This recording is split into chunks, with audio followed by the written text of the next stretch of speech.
Well, we are down to the wire. There is just a week left in Florida's legislative session, and lawmakers have to finalize a budget. They're working to pass a number of measures as well.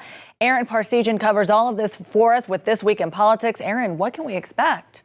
Yeah, 1 week left. This is the time we'll start to see even more bills piling up on Governor DeSantis' desk. Let's not get ahead of ourselves, though. Let's talk about what can make it there later today or soon after. This morning, the House is set to discuss a roughly 100-page elections bill that now notably contains an amendment which revises or clarifies the state's resign-to-run law, paving the way for Governor Ron DeSantis to run for president without stepping down if he chooses to do so.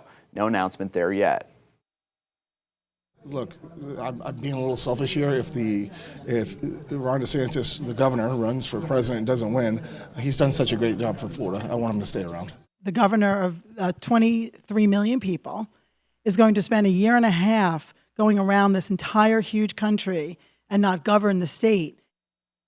Now, that amendment is what a lot of people are talking about, but this bill would also change campaign finance deadlines, making reports less frequent. It would also criminalize harassment of election workers and place more restrictions on voter registration groups.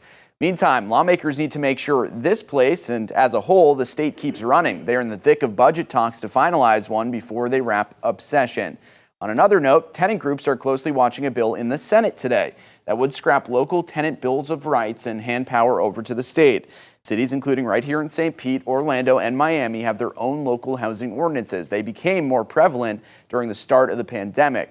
Republican lawmakers say this new bill aims to protect both landlords and tenants. They add government control of housing is keeping costs high, but some housing advocates argue it only benefits landlords. A lot going on in Tallahassee in the next few days, but in the next half hour on Brightside, we're going to be talking about Pinellas County, specifically beaches. We go one-on-one with Congresswoman Anna Paulina Luna to talk about her push to make sure they get renourished despite an ongoing stalemate. Stay tuned. For This Week in Politics, Aaron Parsegian, 10 Tampa Bay.